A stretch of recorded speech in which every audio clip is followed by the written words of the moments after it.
2018년도에 예배로 하나님을 기쁘시게 하는 교회라고 하는 표어를 가지고 나아가고 있습니다. 1월 한 달 동안에는 예배에 올인하라라고 하는 큰 주제 아래 매주마다 하나씩 예배에 대해서 우리가 말씀을 상고하고 있습니다. 오늘은 까닭 없이 드리는 예배라고 하는 제목을 가지고 생각을 해보려고 합니다. 까닭 없이 예배를 드린다라는 말의 의미가 무엇인지, 또는 어떻게 하면 까닭이 없어도 하나님께 예배하는 자로 살아갈 수 있느냐라고 하는 부분에 대하여서 욥이라고 하는 한 사람을 조명하여 보면서 같이 생각하고 도전을 받고자 합니다. 욥이 어떤 사람인지는 오늘 본문의 말씀에서 우리들에게 잘 소개해주고 있습니다. 제가 한 절만 읽었습니다만 욥기서 1장, 2장을 같이 보게 될 겁니다. 여러분 성경책을 펼쳐 놓으시고요, 저와 함께 보시면서 눈으로 따라오시면 되겠습니다. 욥이 어떤 사람인지에 대해서는 크게 둘로 이야기하고 있는데, 하나는 경건한 자라고 하는 것이고 또 다른 하나는 훌륭한 자라는 것입니다. 경건한 자 1절을 보시면 우스 땅의 욥이라 불리는 사람이 있었는데, 그 사람은 온전하고 정직하여 하나님을 경외하며 악에서 떠난 자라고 소개를 하고 있습니다. 이 하나님을 경외하고 악에서 떠난 모습, 또 온전하고 정직하다는 것이 어떻게 나타나는지 5절을 보시게 되면, 그들이 차례대로 잔치를 끝내면 그 자녀들을 말하는 겁니다. 자녀들이 아들이 7명, 딸이 3명입니다. 그들이 생일 때마다 돌아가면서 잔치를 벌입니다. 생일 때만 모이겠습니까? 이런저런 일들로 인해서 자주 모였겠죠. 그렇게 잔치를 베풀고 나면 5절, 욥이 그들을 불러다가 성결하게 합니다. 어떻게요? 아침에 일어나서 그들의 명수대로 번제를 드리는 것입니다. 번제를 드린다는 말은 제사를 통하여서 혹시 잔치 가운데서 자기의 자녀들이 실수한 것이 있지 아니할까, 하나님을 망령되이 여긴 일은 있지 아니할까, 만에 하나를 위해서 이렇게 제사를 드림으로 속죄하는 것입니다. 그래서 뒷부분을 보시면 욥이 말하기를, 혹시 내 아들들이 죄를 범하여 마음으로 하나님을 욕되게 하였을까 함이라. 이 정도로 욥은 경건한 사람입니다. 그것도 5절 제일 뒷부분을 보면 욥의 행위가 항상 이러하였다라고 해서 한 번, 두 번으로 그치는 것이 아니라 일평생 욥은 그렇게 살아가는 사람, 경건하게 살아가는 사람인 것을 알 수가 있습니다. 뿐만 아니라 그는 훌륭한 사람입니다. 여기 훌륭하다라고 하는 것은 자녀의 복과 물질의 복, 그리고 그의 인격의 훌륭함과 주변에 있는 사람들에게 선한 영향력을 미치는 것을 전체를 다 통틀어서 훌륭하다라고 표현을 하고 있는 것입니다. 2절 보면 그에게 아들 7과 딸 3이 태어났죠. 3절을 보면 소유물이 있는데 양이 7천, 낙타가 3천, 소가 500결이, 암나귀가 500마리, 종도 많이 있습니다. 당시에 부유함을 나타내는 것은 가축의 수입니다. 오늘날 같이 돈이 있는 때가 아니니까요. 가축이 얼마나 많이 있느냐라고 하는 것으로 부를 나타내는 것인데 굉장히 부자였던 것입니다. 그러면서 이 사람이 동방 사람 중에 가장 훌륭한 자라고 말하는 것은, 그 당시 고대에는 하나님께서 복을 주시면 이렇게 물질의 복도 받고 자녀의 복도 받는다라고 하는 일반적인 생각도 있었지만, 거기에 더하여서 그의 인격과 주변에 미치는 영향들이 선하다라고 해서 그것을 총체적으로 표현하기를 훌륭한 자라, 이렇게 표현을 하고 있는 것입니다. 이러한 욥에게 조금도 부족함이 없고 불행함이 없을 것만 같은 욥에게 어느 날 갑자기 큰 시련이 닥칩니다. 상상불허해 그러한 고난이 욥에게 찾아오는데요.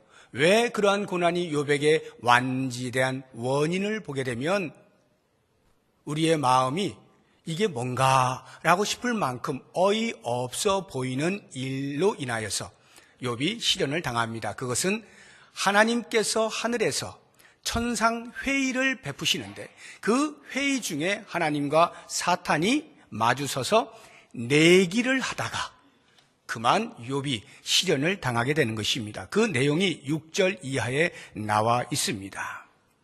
하루는 하나님의 아들들이 와서 여호와 앞에 섰고 사탄도 그들 가운데 옵니다. 그리고는 이제 대화가 시작이 되는데요.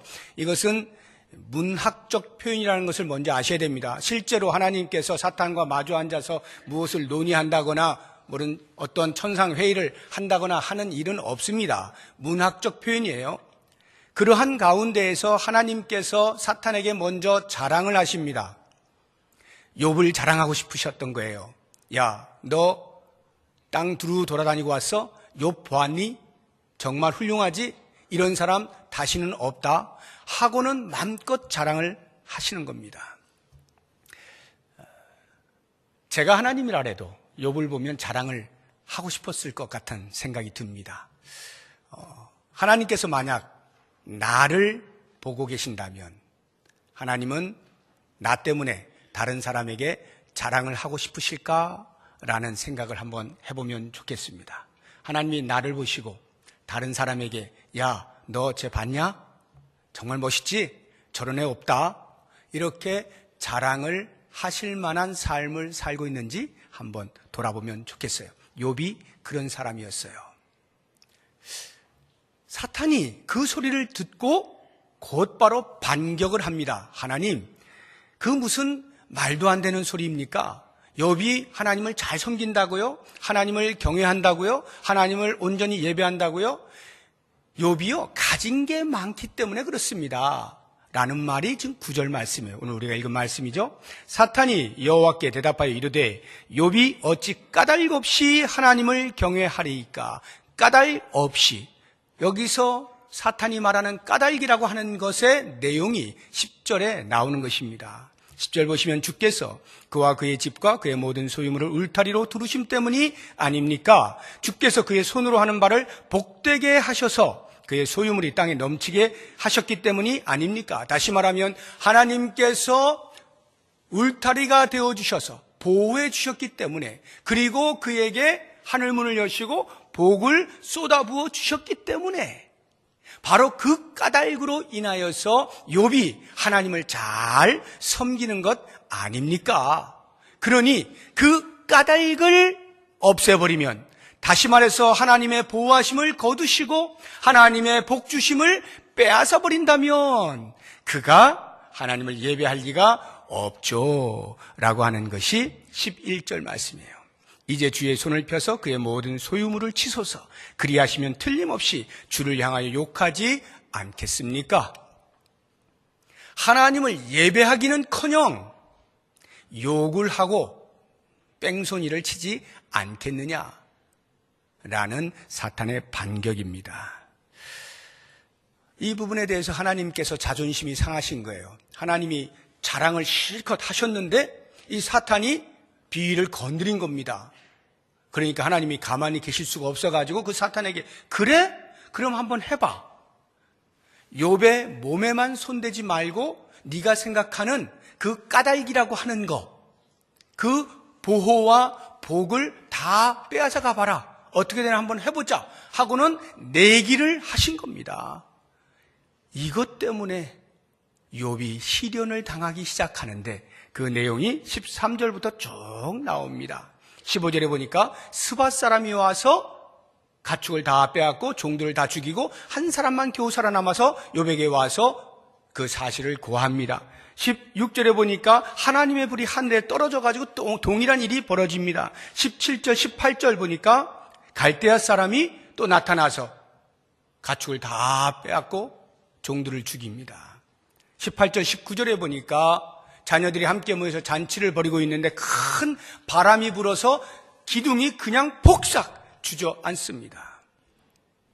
마치 삼풍백화점 그냥 가라앉은 것처럼 그렇게 가라앉아가지고 그 안에서 잔치를 벌이고 있던 자녀들이 다 죽어버립니다. 이것이 한순간에 일어나게 된 것입니다. 상상할 수 없는 일이 욥에게 나타나게 된 것입니다. 사탄이 생각할 때는 이 정도 되면 욥이 두 손을 들게 될 것이다. 더 이상 하나님을 예배하는 자로 경건한 삶을 살 수는 없을 것이다. 이런 판단을 한 거죠. 그런데 욥의 반응과 고백을 보십시오. 20절. 욥이 일어나 겉옷을 찢고 머리털을 밀고 땅에 엎드려 예배하며 예배를 합니다. 그리고는 이렇게 고백하죠. 21절. 내가 모태에서 알몸으로 나와 싸운 즉 또한 알몸이 그리로 돌아가올지라. 주신 이도 여호와시오 거두신 이도 여호와시오니 여호와의 이름이 찬송을 받으실지니이다. 예배 자리를 떠나지 아니하고 더 진실하게, 더 경건하게 그 모든 환경을 뚫고 예배하고 있는 모습을 보게 되는 것입니다. 이러한 욥을 성경 저자가 평가하기를 22절에 이 모든 일에 욥이 범죄하지 아니하고 하나님을 향하여 원망하지 아니하였다라고 평가를 하고 있는 것입니다. 이것으로써 욥이 승리하고 다시금 하나님께서 회복시켜 주셨다면 멋진 스토리가 될 텐데 놀랍게도 2장에 나타나고 있는 내용은 그런 쪽이 아니라 그보다 더 심한 또 한 번의 시련이 욥에게 닥치는 것을 기록하고 있습니다. 그렇다면 이 두 번째 시련은 왜 또 임하게 된 것일까요? 그것도 역시 하나님과 사탄의 내기 때문에 그런 일이 벌어집니다.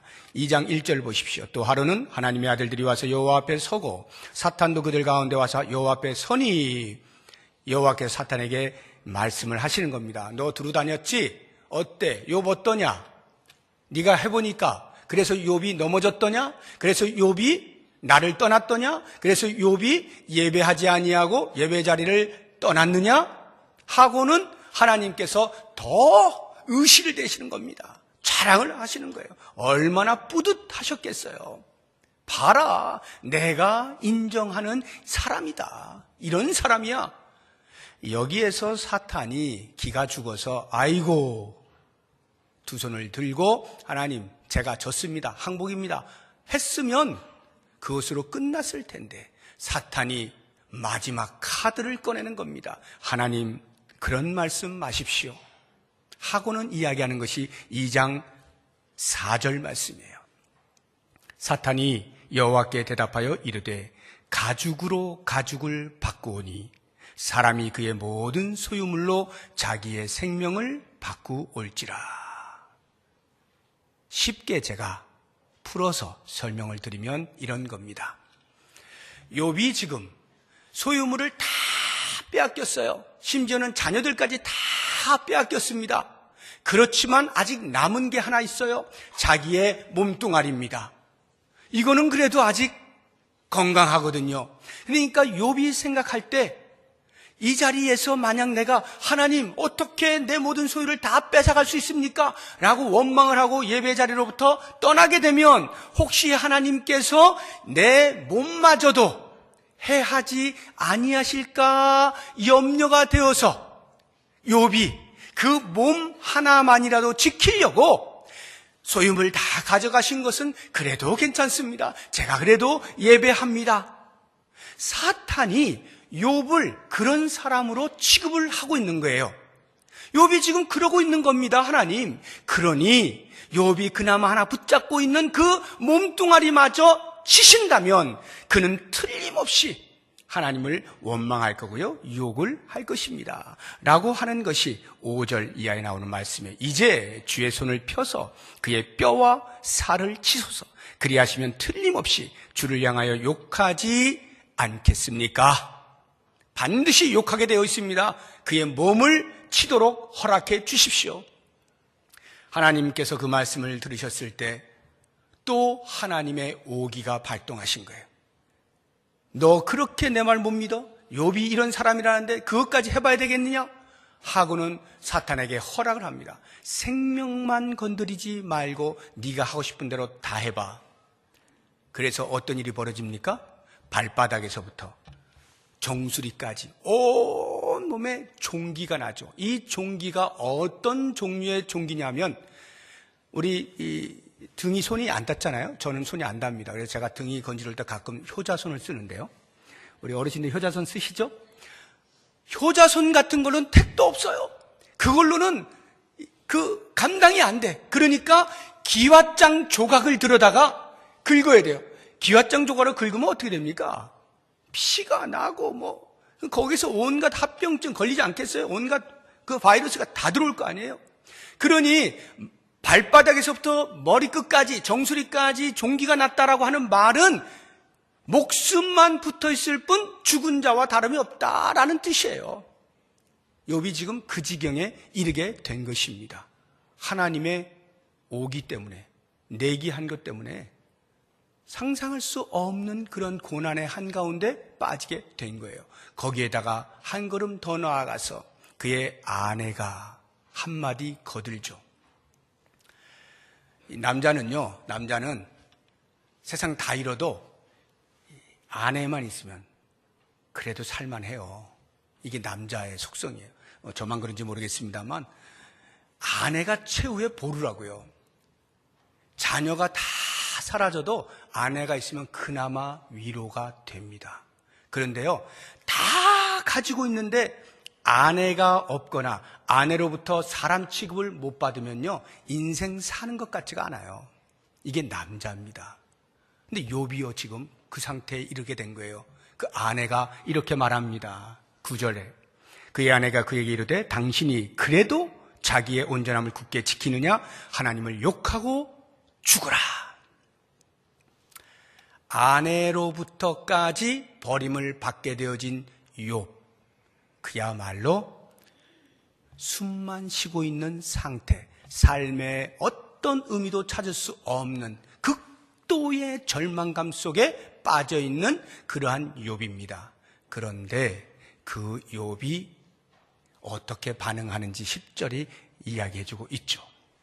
그가 이르되 그대의 말이 한 어리석은 여자의 말 같도다. 우리가 하나님께 복을 받았은즉 화도 받지 아니하겠느냐. 그리고는 성경의 저자가 그 욥을 이렇게 평가하죠. 10절 뒷부분에 이 모든 일에 욥이 입술로 범죄하지 아니하니라. 욥이 이런 사람이었어요. 시련의 한가운데에서 상상할 수 없는, 이해할 수도 없고 받아들일 수도 없고 어떻게 해석할 수 없는 그러한 고난의 한가운데에서 욥이 입술로 범죄하지 아니하고 예배의 자리를 굳게 지키고 있었다라고 하는 것입니다. 사탄이 무엇으로 성도들을 공격할까요? 많은 공격의 무기들이 있습니다만 그 가운데 으뜸은 예배의 자리로부터 끌어내리는 것입니다. 예배의 자리에 앉아있지 못하게 내치는 것, 이것이 최고의 공격의 무기 중에 하나예요. 왜요? 예배의 자리로부터 떠나게 되어지면 그 사람의 믿음이 약해질 수밖에 없겠죠. 단순히 그 성도가 믿음이 약해진 것 때문에 사탄이 웃자고 하는 것이 아닙니다. 그것 때문에 어떻게 돼요? 예배를 받으셔야 할 하나님이 우스워지게 되는 겁니다.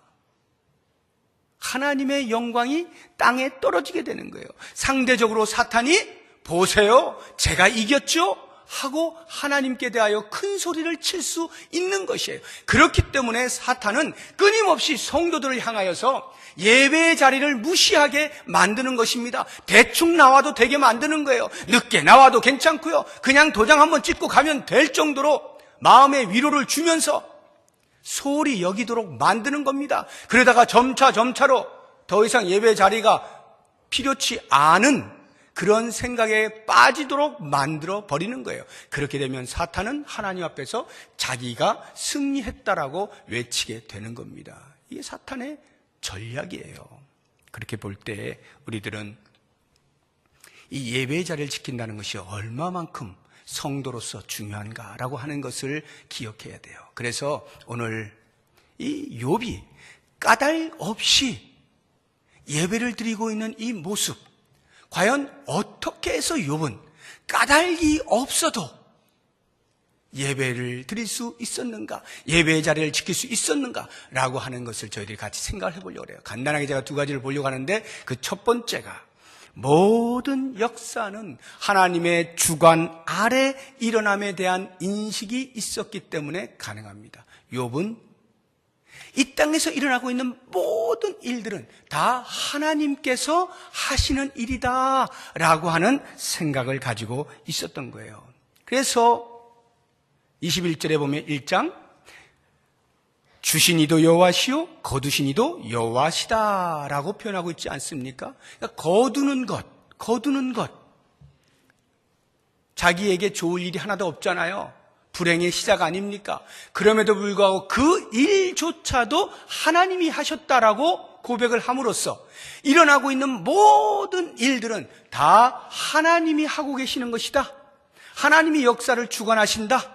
하나님이 개입하시고 간섭하신다 라고 하는 것을 고백하는 이 신앙이 있었기 때문에 예배 자리를 계속하여 지킬 수가 있었던 것이죠.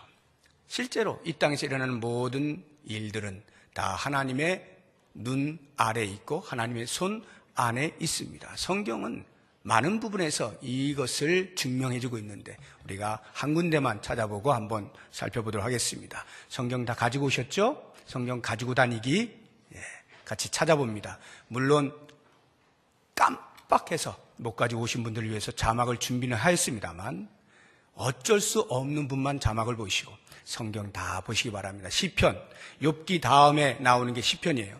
33편입니다. 33편 13절.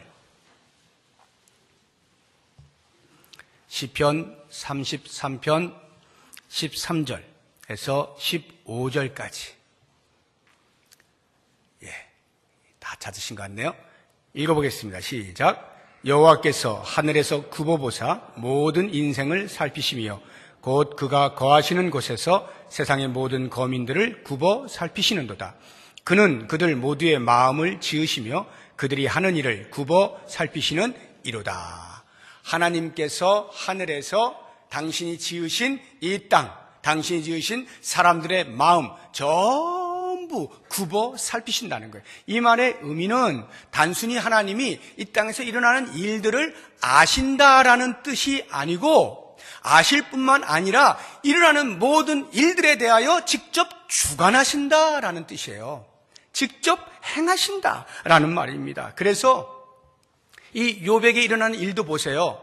욥은 이해를 못하잖아요. 친구들도 이해를 못합니다. 아무도 이해를 못하고 있는 상태예요. 그런데 그 일이 어떻게 일어났어요? 하나님께서 천상에서 회의를 통하여 이미 하나님의 계획 속에서 하나님의 허용 속에서 이 일이 욥에게 일어나고 있는 것입니다. 이러한 것에 대한 아주 좋은 예가 열왕기상에 나오는데요. 또 열왕기상을 한번 찾아봅니다. 우리 욥기를 지금 보고 계시잖아요. 손으로 이렇게 잡으시고 앞쪽으로 가시면 열왕기상이라고 하는 부분이 나옵니다. 열왕기상 22장을 한번 찾아보시기 바랍니다. 구약성경 557쪽이에요. 구약성경 557쪽 열왕기상 22장 19절에서 23절까지 꽤 길죠. 길지만 우리가 같이 한번 읽어보도록 하겠습니다. 19절부터 시작. 미가야가 이르되 그런즉 왕은 여호와의 말씀을 들으소서. 내가 보니 여호와께서 그의 보좌에 앉으셨고 하늘의 만군이 그의 좌우편에 모시고 서 있는데 여호와께서 말씀하시기를 누가 아합을 꾀어 그를 길르앗 라못에 올라가서 죽게 할꼬 하시니 하나는 이렇게 하겠다 하고 또 하나는 저렇게 하겠다 하였는데 한 영이 나와 여호와 앞에 서서 말하되 내가 그를 꾀겠나이다. 여호와께서 그에게 이르시되 어떻게 하겠느냐? 이르되 내가 나가서 거짓말하는 영이 되어 그의 모든 선지자들의 입에 있겠나이다. 여호와께서 이르시되 너는 꾀겠고 또 이루리라. 나가서 그리하라 하셨은즉 이제 여호와께서 거짓말하는 영을 왕의 이 모든 선지자의 입에 넣으셨고 또 여호와께서 왕에 대하여 화를 말씀하셨나이다. 이게 무슨 장면이냐 하면요, 남유다의 여호사밧이라고 하는 왕이 있었어요. 북이스라엘의 당대에 아합이라고 하는 왕이 통치를 하고 있었어요. 이 두 왕이 손을 잡았습니다. 그리고는 주변에 있는 아람이라고 하는 나라를 연합하여 치기로 작정을 한 겁니다. 그런데 이 남유다의 여호사밧은 신실한 왕이었어요. 신실한 왕이 어떻게 그 악독한 아합 왕과 손을 잡았는지는 참 미스테리입니다만 아무튼 이 신실한 여호사밧은 전쟁에 나아가기 전에 하나님께 물어야 되겠다 해서 아합 왕에게 부탁을 하는 겁니다. 아합 왕이요, 우리가 나가기 전에 하나님이 이것을 원하시는지 묻고 나갑시다 라고 해서 아합 왕이 400명의 선지자를 불러 모읍니다. 그리고는 일일이 다 묻습니다. 그 400명의 두목이 시드기야라고 하는 선지자인데요, 시드기야를 필두로 해서 400명이 한결같이 똑같은 말을 하는 거예요. 왕이여 나가십시오. 길앗 라못으로 나가면 아람군을 처치할 수 있습니다. 반드시 승리하실 것입니다. 똑같이 400명이 이야기하는 거예요. 여호사밧이 들어보고 좀 고개가 갸우뚱거려졌어요. 야, 이거 어떻게 400명이 똑같이 말하나? 그래서 아합 왕에게 묻습니다. 아합 왕이요, 또 다른 선지자 혹시 없습니까? 한 번만 더 들어봤으면 좋겠는데요. 아합 왕이 400명이나 들었는데 뭘 또 더 듣습니까? 그래도 한 번 더 해봅시다. 누구 혹시 없습니까? 한 사람이 있긴 있는데, 미가야라고 하는 선지자가 있긴 있는데 별로 좋은 말을 안 하는 사람이라서 그래도 한번 불러보시죠. 미가야를 불러왔습니다. 아합 왕이 묻습니다. 미가야야, 우리가 지금 이렇게 나가려고 하는데 400명이 다 나가도 된다더라, 승리한다더라, 너는 어떻게 생각하니? 그렇습니까? 나가세요. 승리하실 것입니다. 이렇게 이야기합니다. 그러니까 아합이 화가 벌컥 났어요. 왜냐하면 좋은 말로 한 게 아니라 빈정대듯이 말했거든요. 그러니까 아합이 눈치가 빨라가지고 미가야가 지금 빈정대고 있다는 것을 알게 된 거예요. 그래서 야, 빈정대지 말고 똑바로 얘기해, 바로 얘기해. 그랬더니 미가야가 그때부터 자기의 진심을 이야기한 것이 오늘 우리가 읽은 말씀이에요. 미가야가 환상을 본 겁니다. 천상에서 하나님께서 회의를 열었습니다. 야, 누가 아합 왕을 깨워서 죽게 할까?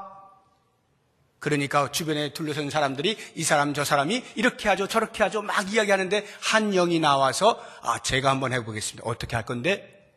거짓의 영을 그 입술에 담아보겠습니다. 그래? 한번 가서 해봐. 그래서 행한 것이 그 400명의 선지자의 입에다가 거짓을 담은 거예요. 그리고는 아합 왕에게 거짓을 구하게 만든 거예요. 나가면 무조건 승리합니다. 그런데 그것이 하나님께서 계획을 세우셔서 아합을 치시기 위함이었다라고 하는 것이 전쟁의 결과를 통해서 우리에게 보여주잖아요. 그렇게 해서 길앗 라못으로 출정한 여호사밧과 아합 왕이 그만 적군의 화살에 맞아서 아합 왕이 죽게 되어집니다. 아합이 그것을 알았을까요? 여호사밧이 알았을까요?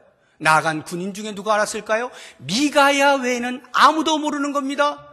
아니, 혹시 알았다 할지라도 모른 척하는 겁니다. 그냥 나가시면 됩니다. 다 찬동을 해서 나갔더니 결국은 죽게 되어지는, 이 죽음에 이르기까지 아무도 알지 못했던 그것을 하나님이 천상에서 이미 계획을 세워 놓으셨다라고 하는 말입니다. 모든 역사는 하나님의 손에 의해서 움직여지는 거예요. 욥이 그 사실을 알고 고백을 한 거죠. 그런데 저희들이 생각을 해보면 그것을 알고 인식을 했다 할지라도 그것 때문에 예배 자리에서 벗어나지 않을 수 있을 만큼의 무엇을 제공받기에는 힘들어요. 하나님이 역사를 다 주관하신다, 그건 믿을 수 있어요. 인식할 수 있어요. 그런데 만약 그 주관하셨는데 나타난 현상이 나에게 불리한 거예요. 나에게 원망을 들을 만하고 불평을 들을 만한 일이 벌어졌어요. 나한테 안 좋은 일이 벌어졌어요. 그러면 예배 자리에 있을 수 있을까요? 설령 그것이 하나님이 하신 것이다 라고 인식한다 할지라도 기분 나쁘잖아요. 왜 나한테? 그 자리에 있기에 쉽지가 않아요. 그래서 그 다음 단계인 욥의 인식을 우리가 볼 필요가 있는데, 그렇게 하나님께서 행하시는 모든 일들은 전부 나에게 선하다라고 하는 인식입니다. 일어나는 모든 일들은 나에게 선하다, 나에게 신실하신 하나님에 대한 절대 신뢰가 욥에게 있었던 거예요. 설령 그 일어난 현상이 내가 원하는 바가 아니고 불행의 시작이라 할지라도 그것이 결국에는 내가 지금은 이해를 못한다 할지라도 그것을 넘어서서 하나님은 반드시 나에게 선을 베푸실 거야 라고 하는 이 절대 신뢰, 그래서 그 나타난 현상을 그냥 그대로 그대로 받아낼 수 있을 때 비로소 그 사람은 예배의 자리를 떠나지 아니할 수가 있고 그 하나님을 하나님 그대로 인정하고 찬송을 올려드릴 수가 있다라고 하는 것입니다. 이 욥기서는요, 우리 모든 성도들이 대부분 고민하고 있는 이제 신정론의 문제에 대하여 대답을 잘해주고 있어요. 신정론이라고 하는 것이 뭐냐면 하나님께서 다스리신다라는 거거든요. 우리는 하나님 나라의 백성이잖아요. 하나님이 통치하시잖아요. 하나님의 다스림 속에 있는 거예요. 그러면 우리는 어떤 생각을 하게 되냐면 하나님이 다스리시니까 그 나라는 완벽하겠다. 하나님이 통치하시니까 그 백성들은 행복해야 된다. 평탄해야 된다. 문제가 없어야 된다. 언제나 행복한 일들만 일어나야 된다라고 하는 잠재적 하나님을 향한 욕구가 있어요. 이게 신정론이에요. 하나님이시라면 이런 일이 나에게 일어날 수 없어요. 하나님이 살아계신다고 하면 나에게 어떻게 이런 일이, 이게 신정론의 문제예요. 우리 성도들이 갖는 문제입니다. 지난주에도 우리는 나라적으로 슬픔을 당했죠. 병원에서 화재가 일어나서 많은 사람들이 죽었잖아요. 뭐 그것뿐입니까? 그전에도 또 있고 또 있고, 뭐 좀 더 거슬러 가면 세월호도 있고, 수없이 많은 까닭 없는 죽음들이 얼마나 산재에 있습니까? 그런 것을 볼 때에 우리는 멀리 일어나는 일들에 대해서는 그저 그냥 불쌍하고 안 일어났으면 좋았을 것을 이렇게 이야기하지만 정작 그러한 유사한 일이 나에게 일어났을 때, 아니면 내 가족에게 일어났을 때 어떻습니까? 우리는 흥분하죠. 하나님, 이게 어떻게 된 겁니까? 왜 이 일이 나에게 일어납니까? 정말 하나님 살아계십니까? 정말 하나님 나를 사랑하시는 겁니까? 내가 하나님께 어떻게 해드렸는데, 내가 하나님을 어떻게 섬겼는데, 내가 얼마나 충성봉사했는데 하나님은 어떻게 나에게 이러실 수가 있습니까? 나에게 불행이 찾아오게 될 때 우리는 열이면 열 전부 다 이러한 신정론에 빠지게 되어 있어요. 하나님, 어떻게 이럴 수가 있습니까? 왜 이런 생각을 하게 되죠? 내가 생각하는 하나님을 만들기 때문에 그렇습니다. 하나님을 하나님으로 인정해드리고 그대로 그 앞에 순복하지 아니하고 내가 생각하는 하나님을 그려내는 거예요. 내가 생각할 때 이런 현상 속에서는 하나님이 이렇게 행동하시는 것이 맞다.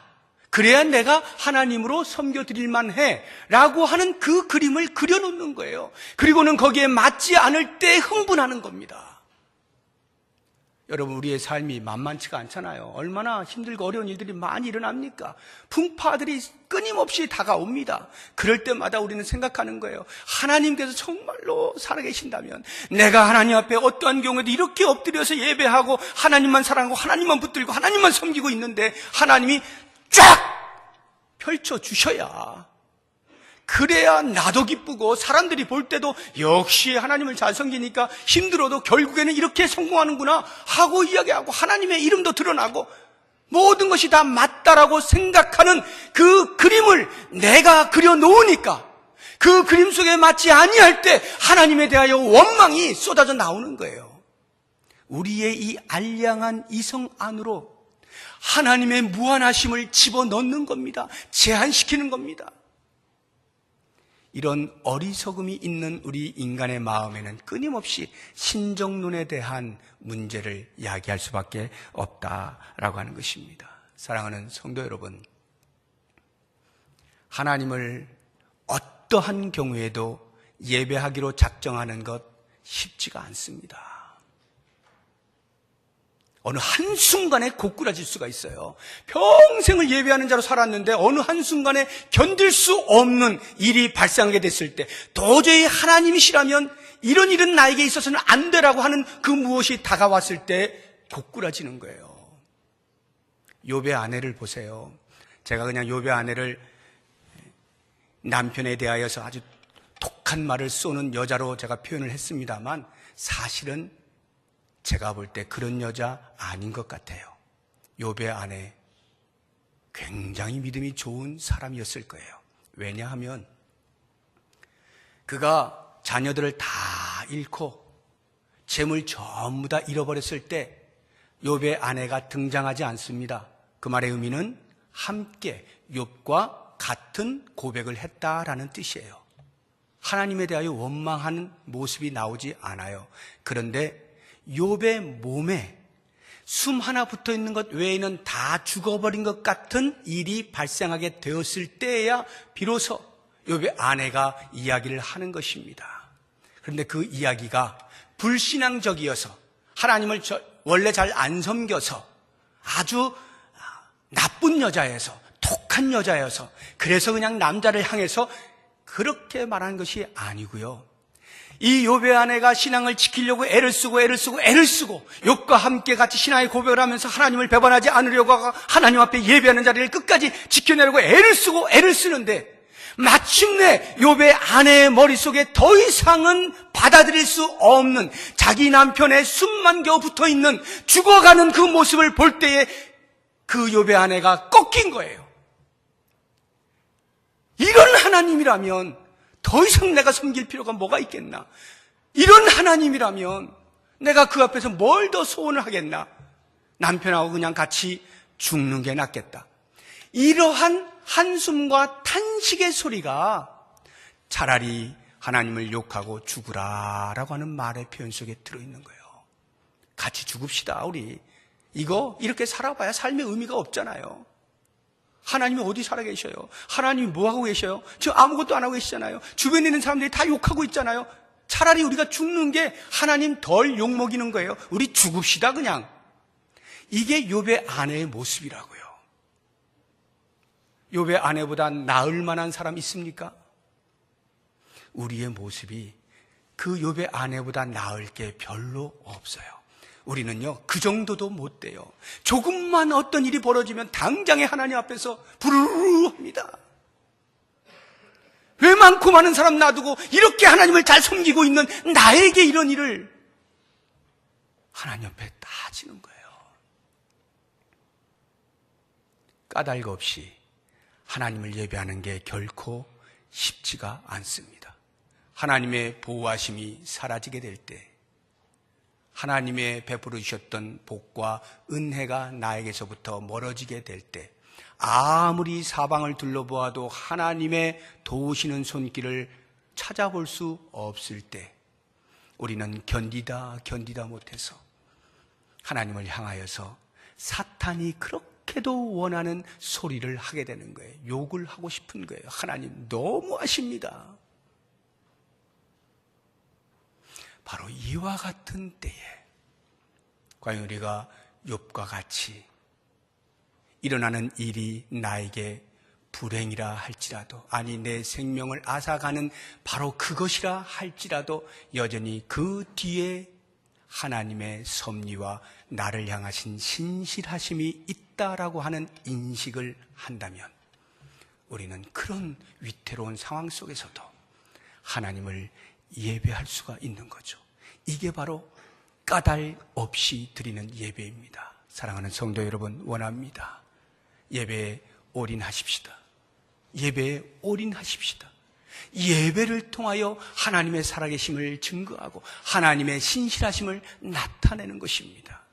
어떠한 처지와 형편과 상황 속에서도 그 하나님 예배하는 자리를 떠나지 아니하고 그저 하나님 신실하신 하나님 노래하고 의지하고 예배하며 나아감으로 결국에 하나님께서 그 사람을 어떻게 하시는지를 우리 스스로가 보고 많은 사람들에게 증거하며 영광을 돌릴 수 있는 예배자가 될 수 있기를 주의 이름으로 축복합니다. 기도하겠습니다. 하나님 아버지, 더 이상 살고 싶지 않을 만큼 절망의 나락에 빠지는 그 순간에조차도 그 뒤에 숨어있는 하나님의 섭리와 계획과 우리를 향하신 선하심과 신실하심에 대하여 의심하지 않기를 원합니다. 쉽지 않은 줄 알지만 나보다 나를 더 잘 아시는 하나님이시기에 나를 반드시 하나님이 원하시는 수준에까지 이르게 하실 것을 신뢰하고 절대적으로 순복하면서 그 어떠한 환경도 이겨내게 하시고 하나님을 예배함으로 승리하는 삶을 살게 하여 주시옵소서. 예수님의 이름으로 기도드립니다. 아멘.